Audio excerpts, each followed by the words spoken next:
مسیح میں آپ سب کو سلام۔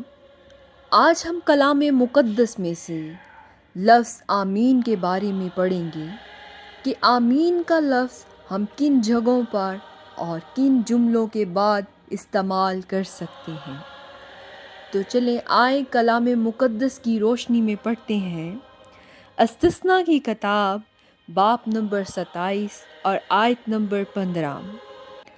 لعنت اس آدمی پر جو کاریگری کی صنعت کی طرح کھودی ہوئی یا ڈھالی ہوئی مورت بنا کر جو خداوند کے نزدیک مکروہ ہے اس کو کسی پوشیدہ جگہ میں نصب کرے۔ اور سب لوگ جواب دیں اور کہیں آمین آمین۔ اسی طرح ہم نئے عہد نامہ میں سے دوسرا کرنتھیوں باب نمبر 1 اور آیت نمبر 20 کی تلاوت کریں گے۔ کیونکہ خدا کے جتنے وعدے ہیں وہ سب اس میں ہاں کے ساتھ ہیں، اسی لیے اس کے ذریعہ سے آمین بھی ہوئی تاکہ ہمارے وسیلہ سے خدا کا جلال ظاہر ہو۔ آمین۔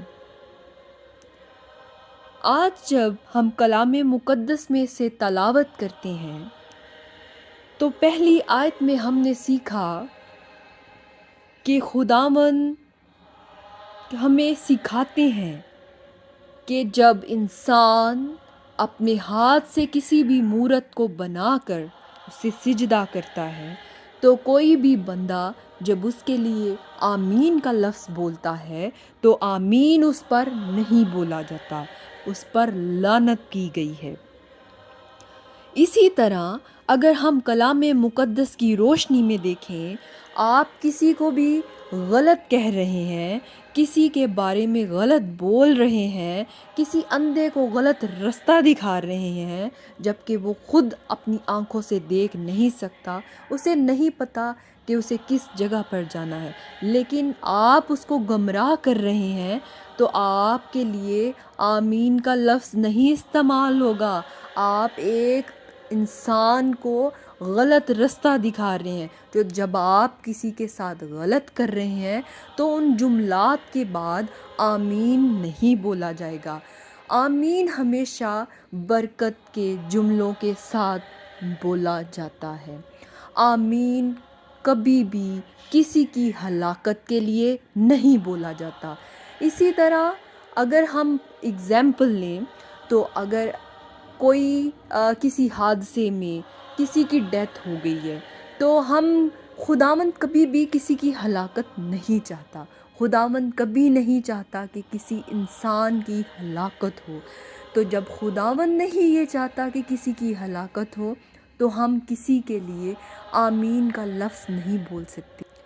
اسی طرح ہم جب کلام مقدس میں سے دوسری آیت پر دیکھیں تو ہمیں پتہ چلتا ہے کہ خداوند وعدوں کا خدا ہے۔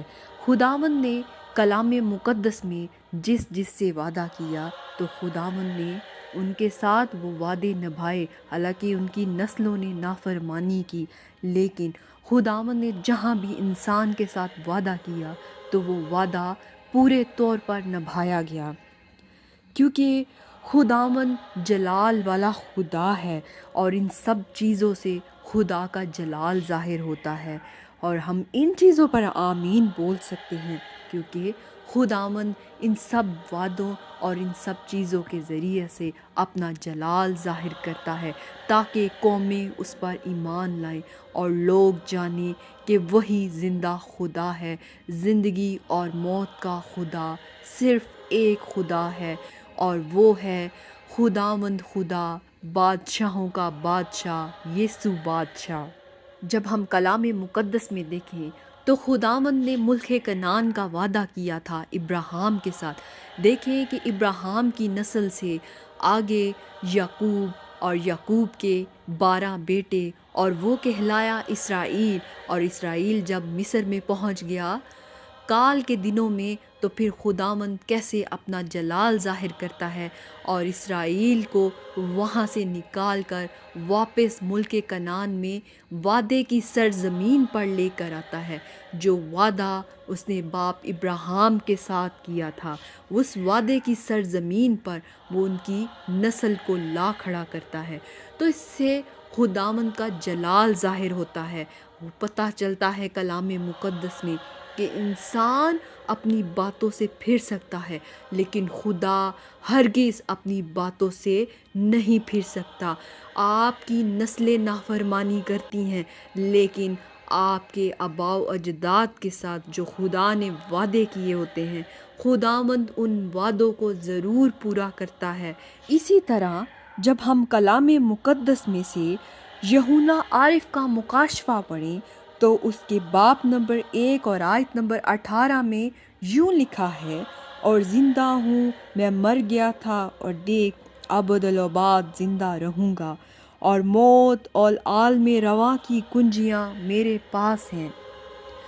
زندگی اور موت کا خدا صرف ایک ہے، اور وہ نام ہے یسوع، نام بادشاہوں کا بادشاہ اور شہنشاہوں کا شہنشاہ۔ وہی ہمارا خدا ہے۔ اس خدا کے علاوہ کسی دوسرے کی ہم پرستش نہیں کر سکتے، کسی دوسرے کے سامنے ہم سر نہیں جھکا سکتے، کیونکہ وہی ہمارا زندہ خدا ہے، وہی اول اور آخر ہے، اور وہی آسمان اور زمین کو تخلیق کرنے والا ہے۔ عالم رواں کی کنجیاں اس کے پاس ہیں۔ تو میرے بہنوں اور بھائیوں، دیکھو، جو ہمیں زندگی کا تاج دیتا ہے، جو ہمیں زندگی کے بارے میں سکھاتا ہے، جس نے ہماری خاطر اپنے خون کا کفارہ دیا ہے، صرف ہمیشہ اس خدا کے سامنے سجدہ کرنا چاہیے۔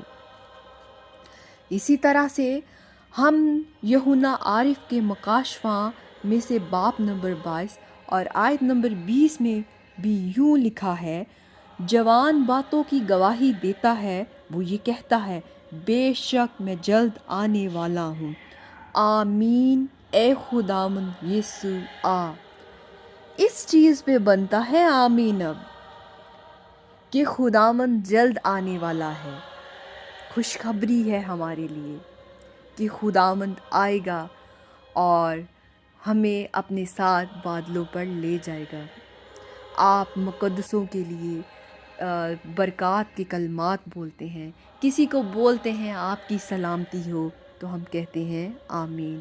آپ کسی کو کہتے ہیں خداوند آپ کو برکت دے، اس پہ ہم بولتے ہیں آمین۔ آمین کا لفظ کبھی بھی کسی کی ہلاکت کے لیے یا کسی کو برا کہنے کے لیے یا کسی کی حق تلفی کرنے کے لیے یا کسی کے بارے میں کچھ الٹا سیدھا کہنے کے لیے آمین کبھی نہیں بولا جاتا۔ آمین ہمیشہ اور ہمیشہ اچھے اور برکت کے کلمات کے ساتھ استعمال کیا جاتا ہے۔ ایسی چیزیں، ایسے کلمات جو خداوند کو خوش کرے، جن میں خداوند کی رضا ہو، ان چیزوں کے لیے، ان جملات کے لیے آمین کا لفظ استعمال کیا جاتا ہے۔ کلام مقدس کا پڑھا اور سنا جانا ہم سب کے لیے باعث برکت ہو۔ آمین۔ امید کرتے ہیں کہ آج ہم نے آمین کے بارے میں کچھ ضرور سیکھا ہوگا۔ مسیح کی سلامتی آپ سب کے ساتھ ہو۔ آمین۔